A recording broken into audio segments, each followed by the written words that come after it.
Ils m'ont dit que je n'avais pas ma place, que je n'étais rien de plus que la fille adoptive m'accrochant à un nom de famille qui n'était pas le mien. Aux funérailles de mon grand-père, ils m'ont purement et simplement exclu. C'est une affaire de famille, a ricané mon père adoptif, comme si je n'avais jamais fait partie de leur lignée. Je restais dehors sous la pluie, serrant contre moi la seule chose qui me donnait de l'espoir, un dossier scellé que mon grand-père m'avait confié des années auparavant. Je n'ai pas pleuré, je n'ai pas supplié.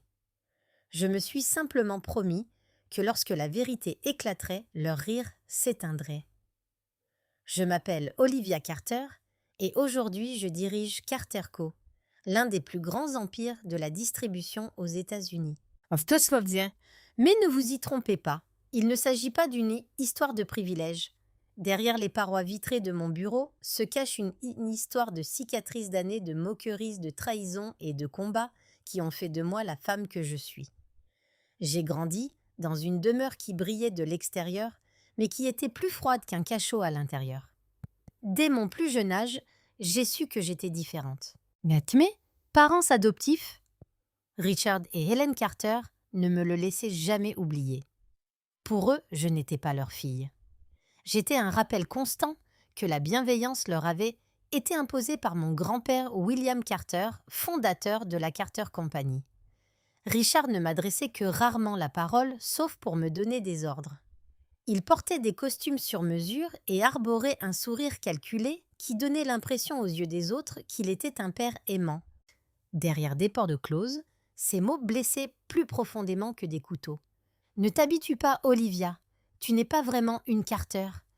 Tu es là uniquement parce que mon père l'a exigé. » Je me réfugiais dans ma chambre serrant contre moi un vieux cahier que m'avait donné mon grand-père essayant de croire que j'étais plus que ce que Richard prétendait. Mon oncle Thomas était encore pire. Là où Richard usait d'une cruauté subtile, Thomas préférait l'humiliation. Il me riait au nez et me disait « Un jour tu retourneras d'où tu viens, gamine. Cette maison n'est pas à toi.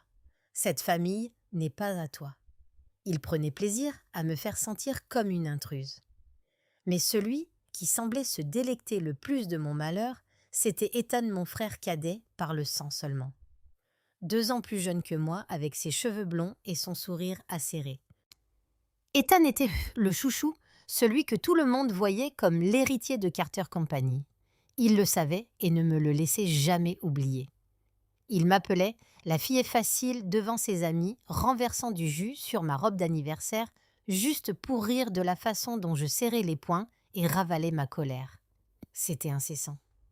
Et pourtant, je n'ai jamais riposté par la violence ou les cris. J'ai vite compris que montrer ma douleur ne faisait qu'attiser leur moquerie. Alors j'ai gardé ma souffrance pour moi, la transformant en détermination. Mon grand-père était mon seul rayon de soleil à cette époque. William Carter avait un regard qui pouvait faire taire une salle de réunion et une voix qui imposait le respect. Mais quand il me regardait, il s'adoucissait. Il voyait en moi quelque chose que personne d'autre ne voyait. Il m'emmenait avec lui dans les supermarchés et les entrepôts qu'il avait construits de toutes pièces, me guidant entre les immenses étagères croulant sous les marchandises. Olivia, me disait-il, le succès ne se mesure pas aux chiffres que tu inscris sur un papier. Il se trouve ici dans la façon dont tu traites les gens, dans les promesses que tu tiens. Je buvais ces paroles, les conservant comme des trésors. À ces moments-là, je me sentais à ma place. Je n'étais pas seulement la fille adoptée. J'appartenais à quelque chose de plus grand, à un héritage d'intégrité et de labeur. Mais ma proximité avec lui n'a fait qu'attiser la haine de Richard Thomas et Ethan. Il voyait sa faveur comme une menace. Plus il me prenait sous son aile, plus il cherchait à m'écarter. À 7 ans, j'ai été enfermée dans ma chambre pour être sortie en cachette, le rejoindre au bureau. À 9 ans, j'ai surpris une conversation entre Richard et Hélène dans la cuisine. « Cette fille ne sera jamais notre fille. Ne la laisse pas croire qu'elle compte. » Leur cruauté aurait pu briser un autre enfant. Mais pour moi, chaque insulte, chaque porte verrouillée, chaque sourire narquois d'Ethan n'a fait que forger un serment silencieux. Un jour, je prouverai que j'étais bien plus qu'un nom indésirable dans leur maison. Si mon enfance fut un champ de bataille de murmures et de moqueries, mon grand-père William fut le rempart qui me permit de tenir bon. Il n'était pas du genre à prodiguer facilement son affection, du moins pas à la plupart des gens. Sa seule présence imposait le silence, son regard perçant scrutant la pièce avec la précision d'un faucon. Pourtant, quand j'étais à ses côtés, son regard s'adoucissait et je ressentais quelque chose que je n'avais jamais éprouvé avec personne d'autre dans la famille Carter, un sentiment d'appartenance. Il m'emmenait faire des excursions que la plupart des enfants trouveraient ennuyeuses. Au lieu de parcs d'attractions ou de vacances, nous allions dans des entrepôts et des chaînes de supermarchés au cœur même de Carterco. Il montrait du doigt les camions qu'on chargeait à l'aube et disait « Olivia, souviens-toi de ça. Ces gens sont essentiels à tout ce que nous faisons. Si tu veux diriger, n'oublie jamais leur importance. » Je ne comprenais pas toujours à l'époque, mais j'écoutais. Je le suivais dans les allées remplies de marchandises. Mes bien petites jambes peinaient à suivre, tandis qu'il m'expliquait comment chaque étagère symbolisait la confiance. La confiance des fournisseurs, la confiance des clients, la confiance des familles, qui comptaient sur nous pour se nourrir. Il ne parlait pas en chiffres ni en profit. Il parlait en valeurs, en promesses, en personnes. Ces voyages étaient mon échappatoire.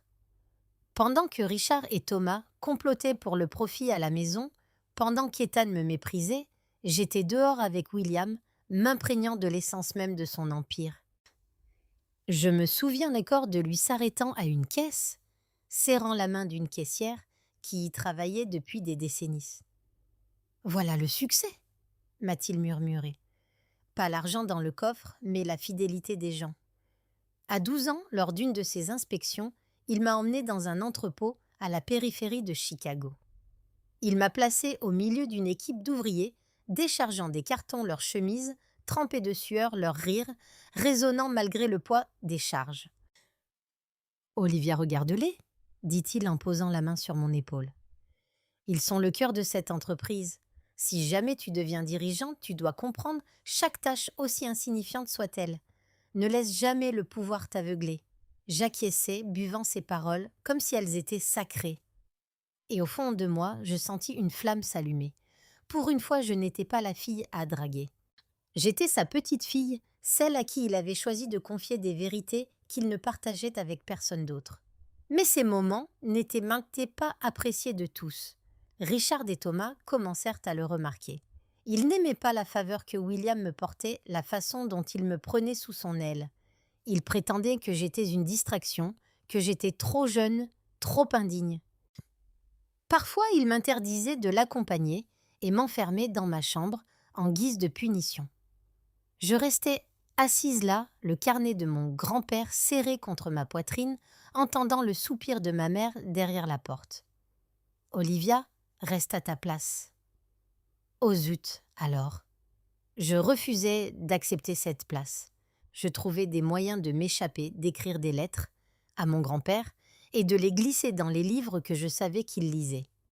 Et chaque fois que je recevais une réponse écrite de sa main, ferme mais affectueuse, je me sentais invincible. Le monde voyait en William Carter un géant de l'industrie. Mais pour moi, il était le seul à voir au-delà de mon statut d'enfant adopté et à entrevoir mon potentiel. Il m'a offert bien plus que des leçons, il m'a donné de l'espoir. Et à chaque voyage, à chaque conseil avisé, une chose devenait certaine. Je perpétuerai ses enseignements, même si le reste de la famille tentait de m'enterrer. Lorsque j'ai obtenu mon diplôme de commerce à l'université Northwestern, je me sentais prête. J'avais travaillé plus dur que quiconque, animé, non seulement par l'ambition, mais aussi par la promesse que j'avais faite, petite fille, de prouver un jour que je serais digne du nom de Carter. En traversant la Seine pour recevoir mon diplôme, j'entendais presque la voix de mon grand-père William. Un vrai leader n'a jamais peur de partir de rien. De retour à Chicago, une lueur d'espoir s'est fait jour. William avait officiellement pris sa retraite, confiant les rênes de Carter Co. à mon père adoptif Richard. Je croyais peut-être naïvement que Richard me donnerait ma chance. Après tout, cette entreprise représentait bien plus qu'une simple affaire pour moi. C'était né l'œuvre de toute une vie pour mon grand-père, ce qui me permettait de me sentir liée à lui. Mais mon premier jour au siège social a brisé cette illusion. Le bâtiment Carter Copy, avec ses murs de verre étincelants, donnant sur le lac Michigan, m'avait toujours paru être un palais. Pourtant, dès que je suis entrée dans la salle de réunion, le regard de Richard s'est glacial. Thomas a ricané, et Ethan s'est adossé à sa chaise avec ce même sourire arrogant dont je me souvenais de mon enfance. Richard ne cherchait même pas à dissimuler son mépris. « Olivia ne croit pas que c'est ton terrain de jeu », a-t-il lancé dès la première réunion. « Tu es là par pure politesse, rien de plus. » J'étais assise à l'autre bout de la table en acajou poli, entourée de cadres supérieurs qui échangeaient des regards inquiets. Il était clair qu'ils avaient reçu pour consigne de me traiter comme une étrangère. Au lieu de projets intéressants, on me confiait des tâches subalternes, organiser les comptes rendus de réunions, vérifier les plannings, aller chercher des rapports. Ils m'ont rétrogradé au rang de stagiaire dans l'entreprise familiale. J'ai tenté de ravaler ma fierté, me disant qu'à force de travail, je gagnerais leur respect. Mais Ethan s'est assuré d'anéantir même cet espoir. Lors d'une réunion bondée consacrée à la stratégie de distribution, je me suis levée nerveusement pour présenter une idée que je développais depuis des mois, étendre nos supermarchés aux zones périurbaines où la demande en produits frais explosait. J'avais préparé minutieusement mes tableaux, mes études de marché et mes prévisions de bénéfices. À mi-chemin de ma présentation, Ethan m'a interrompu en riant. « Sérieusement, Olivia, tu crois qu'une gamine placée en famille d'accueil a le droit de nous donner des leçons de commerce ?» La salle a éclaté de rire, un concert de gloussements qui me transperçait comme des poignards. Certains cadres détournèrent le regard visiblement mal à l'aise, mais personne ne me défendit. Je serrai mon stylo si fort que mes jointures blanchirent me retenant de craquer. J'avais envie de crier, de leur dire que j'avais passé des nuits blanches à préparer cela, que c'était le fruit des leçons que William lui-même m'avait enseignées. Mais je connaissais la vérité. J'avais beau travailler dur, il ne me verrait jamais autrement que comme la fille adoptée. Le rejet ne s'arrêtait pas là. Un après-midi, j'ai surpris une conversation entre Richard et Thomas dans la salle de pause. « Elle ne changera jamais rien », a raillé Thomas. Richard a ricané d'un air sombre. « Laisse-la perdre son temps. Elle finira par se lasser et partir. » D'accord, ok. Leurs paroles m'ont profondément blessée, mais elles ont aussi allumé une flamme. J'ai alors compris qu'attendre leur reconnaissance était une impasse. Ils ne m'accepteraient jamais non pas par manque de capacité, mais parce que mon existence même menaçait leur emprise. Pourtant, je suis restée un temps, m'accrochant aux leçons de Williams, me persuadant que je pouvais y arriver. Mais chaque jour passé, dans ce bâtiment froid, me donnait l'impression de m'enfoncer toujours plus. Bientôt, je serai confrontée au choix le plus difficile de ma vie, rester prisonnière de leur ombre ou partir et créer ma propre vie. Le point de rupture fut atteint, un soir tard, dans la salle de réunion de Cartercombe. J'étais restée après le départ de tous les autres, fixant les chaises vides où ils s'étaient moqués de moi plus tôt dans la journée. Ma présentation, fruit de mois de recherche et de préparation, gisait sur la table ignorée, rejetée, sans même un regard. Je me suis souvenue de la voix de mon grand-père. « S'il ne te donne pas ta chance, Olivia, crée-la toi-même. » Ces mots résonnaient dans ma tête comme un glas dans la nuit. J'ai alors compris que rester plus longtemps, c'était suffoquer sous leur mépris. Je pouvais soit continuer à mendier des miettes à une table qui ne m'accueillerait jamais, soit me construire ma propre table. Alors le lendemain matin, je suis entrée dans le bureau de Richard. Il n'a même pas levé les yeux de ses papiers quand je lui ai annoncé ma décision. « Tu crois pouvoir survivre sans Carter Co ?» a-t-il dit avec un rire sec. « Sans cette entreprise, tu n'es rien. » Thomas intervint en secouant la tête. « Tu devras mendier dans la rue, voilà le prix de ton arrogance. » Ethan, toujours aussi moqueur, ricana. Bonne chance, grande sœur. Tu trouveras peut-être un coin tranquille pour faire la manche. Leurs paroles me blessèrent, mais je m'étais habituée à leur venin. Je fourrai mes affaires dans une simple mallette et sortis du bâtiment, le cœur battant la chamade partagée entre la peur et la liberté. Bien sûr, quitter Carter Company signifiait repartir de zéro. Aucun investisseur ne m'attendait, aucun contact influent prêt à me soutenir. Je n'avais que mes économies, quelques idées inachevées et 2 amis qui croyaient en moi quand personne d'autre ne le faisait. Emily et Grace, nous nous sommes rencontrés dans un café exigu du sud de Chicago, armé de croquis griffonnés et d'une quantité excessive de caféine. On peut y arriver, dit Emily, sa détermination inébranlable. Grace acquiesça d'un signe de tête, d'une voix calme mais résolue. Il nous faut juste une nouvelle approche, une façon différente de faire les choses. Et c'est ainsi que Fresh Roots est née. Une start-up spécialisée dans la distribution alimentaire qui utilise la technologie pour optimiser les chaînes d'approvisionnement et garantir la fraîcheur des produits à la livraison.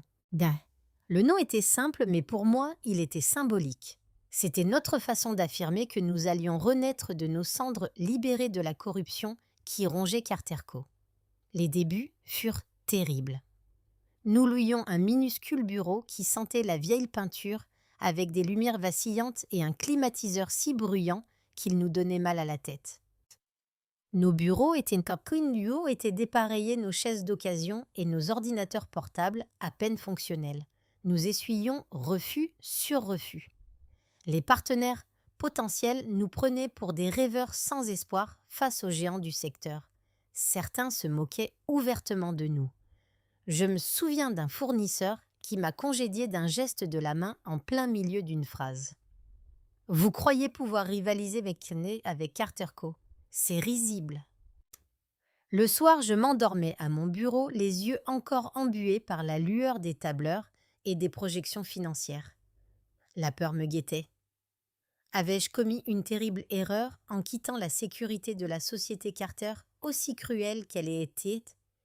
Mais chaque fois que le doute menaçait de m'envahir, je reprenais le petit mot plié du carnet de mon grand-père, celui qui me rappelait qui j'étais et ce en quoi je croyais. Émilie, par son optimisme débordant, nous insufflait du courage tandis que Grace nous soutenait lorsque le désespoir menaçait d'anéantir notre détermination. « Les grandes choses prennent du temps », murmurait-elle à chaque fois qu'un projet échouait. Ensemble, nous avons persévéré, animés non par la richesse ou les privilèges, mais par une foi inébranlable. Et lentement, au fil des nuits blanches et des innombrables échecs, nous avons commencé à entrevoir les premiers germes fragiles de quelque chose de concret. Fresh Roots n'était pas qu'une simple entreprise. C'était la preuve que je n'avais pas besoin du nom Carter pour survivre. Pourtant, l'ombre de ma famille planait toujours sur moi. Au fond de moi, je savais qu'il n'en avait pas fini avec moi. Et la prochaine fois qu'il frapperait, ce ne serait pas par la moquerie, ce serait par le sabotage. 2 ans après avoir quitté Carter Company, je pensais m'être habituée au rejet. Chaque porte fermée, chaque courriel restait sans réponse. Chaque fournisseur qui s'était moqué de nous, toutes ces blessures avaient laissé des cicatrices sur ma confiance. Mais un matin, comme les autres, dans notre bureau exigu, tout a basculé.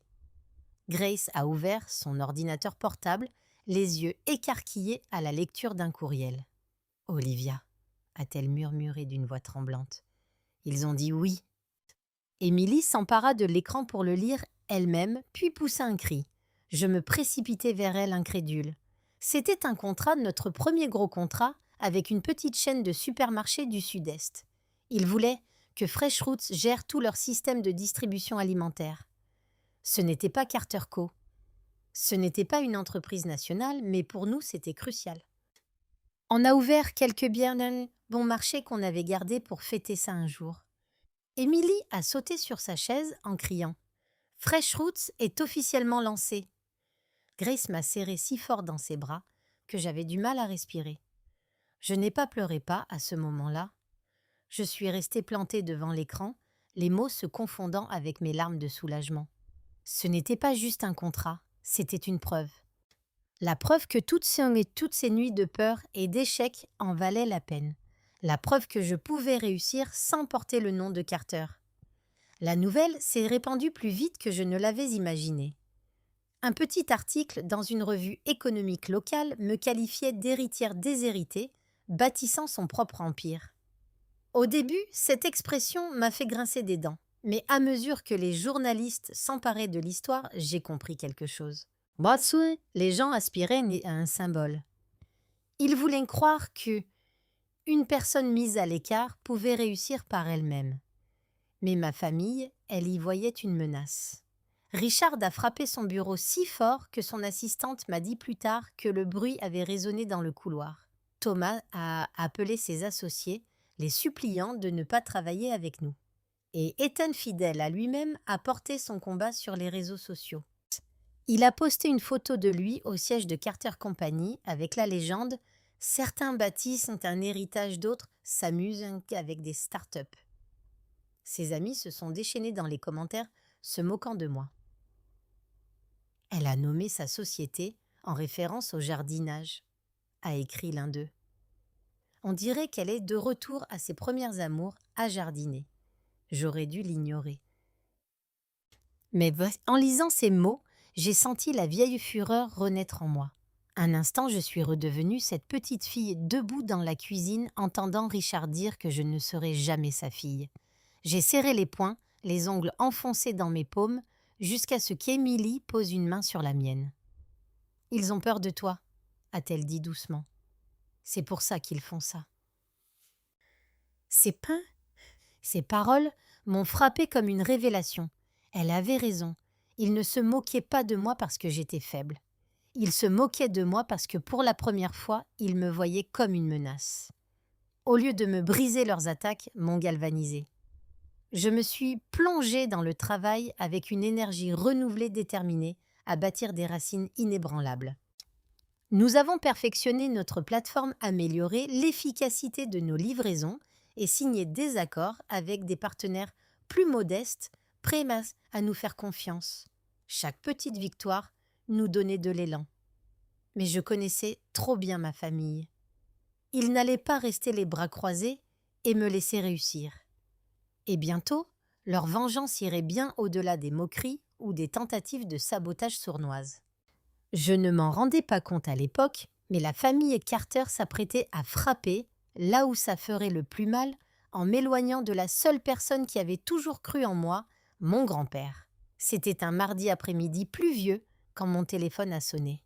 Le numéro m'était inconnu, mais la voix à l'autre bout du fil m'a glacé le sang. « Olivia, dit l'homme en tremblant. Voici James. Je gérais l'entrepôt du côté nord sous ton grand-père. Je ne sais pas si on te l'a dit, mais Williams est à l'hôpital. Il y est depuis des semaines. J'ai failli m'effondrer. Des semaines. Mon grand-père, mon seul protecteur, celui qui a cru en moi quand personne d'autre ne le faisait, était alité. Et personne n'a jugé bon que je le sache. Pourquoi Personne ne me l'a dit. Ma voix s'est brisée. Richard et Thomas voulaient que ça reste secret, a chuchoté James. Je ne pouvais pas te laisser dans l'ignorance. Je n'ai même pas raccroché avant de filer hors des bureaux de Fresh Roots.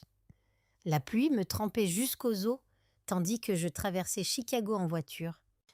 Chaque feu rouge me paraissait une éternité. Chaque goutte de pluie qui s'écrasait sur le pare-brise me donnait l'impression d'avoir un coup de marteau sur la poitrine. Quand je suis arrivée à l'hôpital, mon cœur battait si fort que j'avais du mal à respirer. Mais devant les soins intensifs, je me suis retrouvée face à Richard et Thomas en personne. Le costume de Richard était impeccable, comme toujours son regard glacial. « Que fais-tu ? Que fais-tu ? » ?»« Ici. »« Olivia. » Mon père a besoin de repos, pas d'un fardeau supplémentaire venant d'une personne étrangère à notre famille. Je tremblais de rage. C'est mon grand-père, j'ai le droit de le voir. Thomas s'approcha, un sourire narquois aux lèvres. Un droit ne te fait pas d'illusions. Tu n'es rien, Olivia. Rien. Deux gardes de sécurité entrèrent en scène sur l'ordre de Richard. J'essayais de les contourner, mais ils me repoussèrent. Mes bras s'agitaient. Ma voix se brisait en sanglots. Je ne pouvais pas m'arrêter. Les portes se refermèrent derrière nous, me laissant dans le couloir trempée et tremblante, tandis que l'homme qui m'avait élevée gisait à quelques pas. Et puis, Ethan apparut, sous l'auvent de l'hôpital, ses cheveux blonds parfaitement coiffés, son sourire dégoulinant de malice. « Pourquoi pleurais-tu, grande sœur ? Tu croyais que grand-père t'appellerait à l'article de la mort. Réveille-toi, tu n'es pas de la famille. » Ces mots m'ont transpercé comme une lame. Je me suis détourné les poings serrés jusqu'au sang, refusant de lui donner la satisfaction de me voir m'effondrer. Les jours ont défilé dans un tourbillon de pluie, d'appels sans réponse et de nuits blanches. Yeah. J'ai envoyé des lettres, des cadeaux, j'ai même supplié les infirmières de lui glisser des messages, mais presque tout a été intercepté par ma famille. Je me sentais impuissante comme si je le perdais avant même qu'il ne soit parti. Puis, un soir, l'espoir est apparu à moi sous les traits d'une ancienne infirmière. Elle s'appelait Martha et travaillait à l'hôpital depuis avant ma naissance. Elle m'a appelée doucement, sa voix pleine de compassion. « Olivia, je sais que ton grand-père t'aimait. Si tu veux, je peux t'aider. » Je lui ai écrit une courte lettre les mains tremblantes. « Grand-père, je suis toujours là. Je n'oublierai jamais ce que tu m'as appris. Je t'aime. » Je l'ai remise à Martha en priant avec ferveur. 2 jours plus tard, elle m'a emmenée dans un coin tranquille de l'hôpital et m'a tendu un morceau de papier plié. Mes mains tremblaient en l'ouvrant. L'écriture était tremblante. L'encre avait bavé. Mais je l'ai reconnue instantanément. « Olivia, tu es ma fierté. Ne les laisse pas te briser.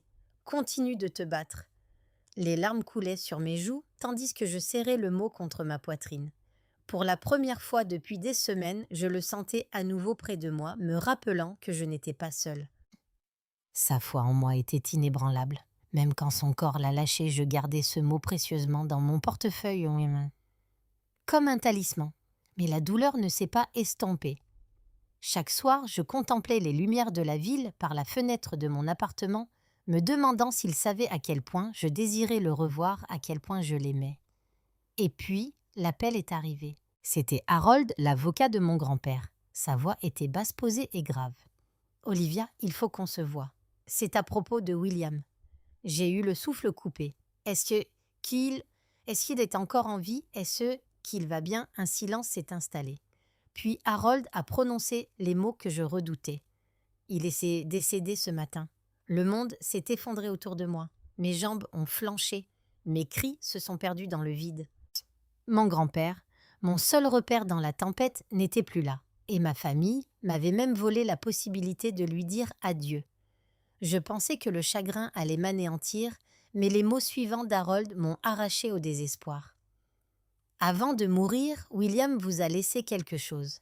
Un testament et une lettre écrite de sa main. Il a veillé à ce que son héritage ne tombe jamais entre de mauvaises mains. » À travers mes larmes, je sentis une flamme nouvelle s'allumer en moi. Le dernier acte de mon grand-père ne fut pas de me laisser dans le désespoir, mais dans la force. Et bientôt je m'en servirai pour affronter cette même famille qui avait tenté de m'anéantir.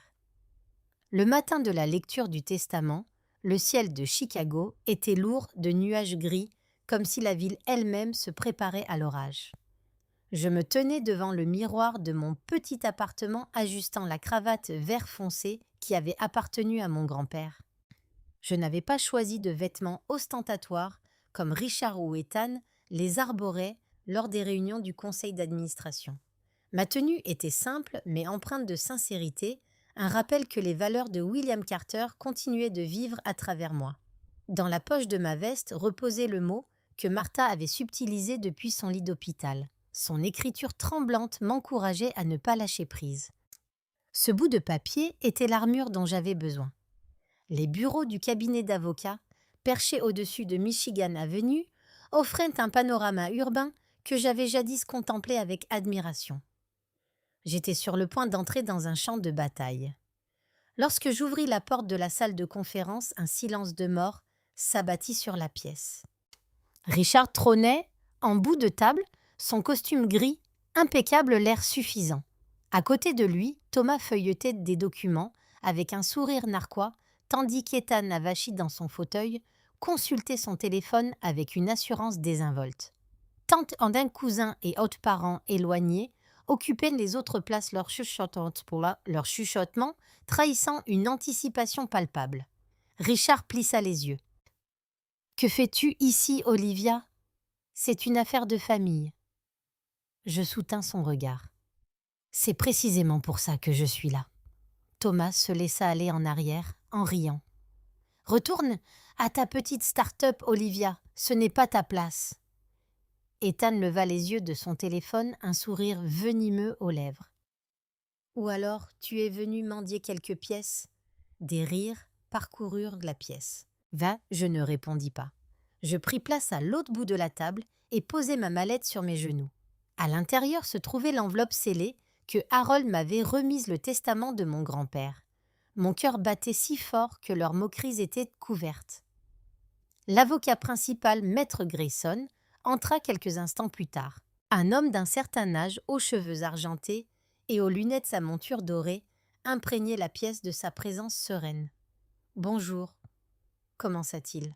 « Nous sommes réunis pour lire le testament de William Carter, fondateur de la Carter Company. » L'assistance se redressa comme suspendue à ses lèvres. Grayson entama les formalités de petit legs aux employés de longue date des dons à des œuvres caritatives des présents pour les amis. Mais les proches n'écoutaient presque pas. Tous attendaient le véritable enjeu, les actions majoritaires de Carter Co. Les propriétés, la fortune. Grayson marqua une pause, ajustant ses lunettes. « Je tiens à préciser qu'aucun testament officiel n'a été déposé auprès de nos services. Conformément à la loi, les biens de M. Carter seraient normalement partagés à parts égales entre ses descendants directs. » Un sourire triomphant se dessina sur les lèvres de Richard. Thomas eut un sourire narquois, et Ethan laissa échapper un petit rire me lançant un regard suffisant. Il pensait avoir gagné. C'était mon moment. Je me levai lentement d'une voix calme mais ferme. « Monsieur Grayson, avant de tirer vos conclusions, il y a quelque chose que vous devez voir. » Tous les regards se tournèrent vers moi. Richard défronça les sourcils. Thomas ricana. Ethan leva les yeux au ciel. D'une main assurée, j'ouvris ma mallette et déposai une liasse de documents scellés sur la table cirée. Enfin. Le bruit résonna comme un coup de pelle. « Ceci, dis-je, en regardant Richard droit dans les yeux, est le testament de mon grand-père rédigé il y a des années, signé et notarié. Il est pleinement exécutoire. » La pièce explosa de chaos. Richard frappa du poing sur la table. « C'est un faux !» Thomas devint rouge de colère. « William ne vous aurait jamais légué tous ses biens. » Ethan se jeta en avant, tentant de s'emparer du testament. Mais Grayson leva brusquement la main. « Ça suffit. Je vais l'examiner. » Un silence pesant s'installa dans la pièce, tandis que Grayson examinait le document. Mon cœur battait la chamade. Après de longues minutes, qui me parurent une éternité, il leva les yeux et hocha la tête. « C'est juridiquement valable. Les signatures, la légalisation, tout est en règle. » Des murmures d'étonnement parcoururent l'assistance. La voix de Grayson résonna clairement lorsqu'il lut à haute voix l'intégralité des actions majoritaires de la Carter Company, ainsi que les principaux actifs de William Carter sont légués à Olivia. Carter, ma petite fille, Richard Carter, Thomas Carter et Ethan Carter ne recevront aucun héritage supplémentaire, ayant déjà été pourvus par le passé et n'ayant pas démontré leur valeur. Un silence de mort s'installa dans la pièce, puis l'explosion retentit. La voix de Richard rugit. « Impossible. Elle n'est même pas de sang. » Thomas me pointa du doigt, le visage déformé par la rage. « Tu ne t'en tireras pas comme ça. » Ethan jeta son téléphone sur la table, en jurant. « Tu ne mérites rien du tout. » Mais leur fureur ne pouvait m'atteindre, car Grayson n'avait pas fini. Il fouilla dans le dossier et me tendit une petite enveloppe. Il y avait aussi une lettre personnelle. Mes mains tremblaient en l'ouvrant. Les mots de mon grand-père jaillissaient de la page ferme malgré sa fragile écriture. Olivia, tu es mon véritable héritage. Dirige la compagnie Carter avec honneur et cœur comme je te l'ai appris. Les larmes brouillèrent ma vue. Un instant, j'eus l'impression que William lui-même se tenait derrière moi, posant une main rassurante sur mon épaule. La pièce sombra dans le chaos, menace de procès, cris de trahison, mais je restais silencieux. Inutile de discuter. La vérité avait parlé plus fort que leurs protestations. Tandis que je quittais le bâtiment, les flashs des appareils, photos des journalistes illuminaient l'air. That. Les gros titres allaient bientôt se répandre comme une traînée de poudre. La petite fille adoptive devenait la véritable héritière de la Carter Company. Mais ce n'était pas la célébrité qui m'importait. C'était la certitude d'avoir honoré la confiance que mon grand-père avait placée en moi. Je n'étais plus seulement la fille indésirable. J'étais l'héritière qu'il avait choisie, la dirigeante qu'il croyait en mon potentiel. Lorsque je suis entrée au siège de la Carter Company, en tant que nouvel actionnaire majoritaire, le marbre et les parois de verre ne m'intimidaient plus. Pendant des années, j'étais entrée dans ce bâtiment comme un étranger, quelqu'un dont on se moquait, qu'on rabaissait, qu'on reléguait au second plan. Mais cette fois, c'était différent. Je n'étais pas là pour demander une place à la table. J'étais là pour diriger. Richard et Thomas étaient toujours assis dans leur fauteuil de direction, essayant de dissimuler leur fureur, mais leur voix n'avait plus le même impact. Ethan Bouddha, dans son coin impuissant, sans titre, ses railleries sur les réseaux sociaux, se heurtant de plein fouet à la réalité légale du testament. La salle du conseil remplie d'actionnaires et d'administrateurs de longue date me regardait avec curiosité et scepticisme. Richard ricana. « Vous avez peut-être les actions, Olivia, mais vous n'avez pas l'expérience, » ajouta Thomas. « Diriger cette entreprise n'est pas une question d'idéaux, mais de pouvoir. » J'ai regardé chaque membre du conseil d'administration droit dans les yeux et j'ai parlé avec le calme que j'avais appris de mon grand-père. Je ne suis pas là pour assouvir ma soif de pouvoir, mais pour protéger l'héritage bâti par William Carter. Et j'ai la preuve que cet héritage a été trahi. J'ai exposé mes arguments, mauvaise gestion financière, contrat douteux part de marché en chute libre sous la direction de Richard. J'ai présenté des opportunités qu'ils avaient ignorées, des stratégies qu'ils avaient ridiculisées. Ma voix ne tremblait pas. Pour la première fois, je n'étais plus la fille adoptive qui se défendait. J'étais la dirigeante que mon grand-père avait fait de moi. Au moment du vote, l'atmosphère était suffocante. Richard faisait un lobbying désespéré. Thomas murmurait des menaces. Ethan lançait des insultes, mais les chiffres parlaient plus fort que tout. La majorité s'est rangée de mon côté. Richard et Thomas ont été démis de leurs fonctions. Le lendemain, le titre était sans appel. Les frères Carter évinçaient leur petite fille adoptive prend les rênes. Leur humiliation était publique, leur crédibilité anéantie. Mais je n'ai pas triomphé. Je savais qu'il ne s'agissait pas de vengeance, mais de responsabilité. Mon premier acte en tant que PDG a été de définir 3 priorités. La transparence financière, avec un audit indépendant de chaque dépense, la restructuration, la fermeture des succursales non rentables et la réorientation des ressources vers les marchés de banlieue. On s'était moqué de moi pour avoir proposé d'intégrer la technologie Fresh Roots à Carter Co. J'ai modernisé les chaînes d'approvisionnement grâce à l'IA et à l'analyse de données. Au début, tout le monde ne croyait pas en moi. Certains actionnaires murmuraient que j'étais trop jeune, trop idéaliste, mais peu à peu, les résultats ont fait taire leurs doutes. En 6 mois, Carter Co. a réduit ses gaspillages de plusieurs millions. L'efficacité des livraisons a progressé de 20% et le moral des employés, qui se sentaient auparavant invisibles, a commencé à remonter. J'ai visité des entrepôts, serré la main des ouvriers, écouté leurs frustrations. Un après-midi, Ruth, une employée de longue date, m'a pris la main et m'a dit « Vous me rappelez William. Il venait ici et s'enquérait de nous comme si nous comptions. Cela fait longtemps que nous n'avons pas ressenti cela. » Ces mots m'ont presque fait pleurer. C'est à ce moment-là que j'ai su que j'étais sur la bonne voie. Bien sûr, Richard et Thomas n'ont pas disparu sans réagir. Ils ont intenté des procès arguant que le testament était invalide. Ethan a continué à s'en prendre à moi en ligne, me traitant de voleur. Mais pour une fois, leur venin n'a eu aucune importance. La loi, le conseil d'administration, les employés, tous étaient de mon côté.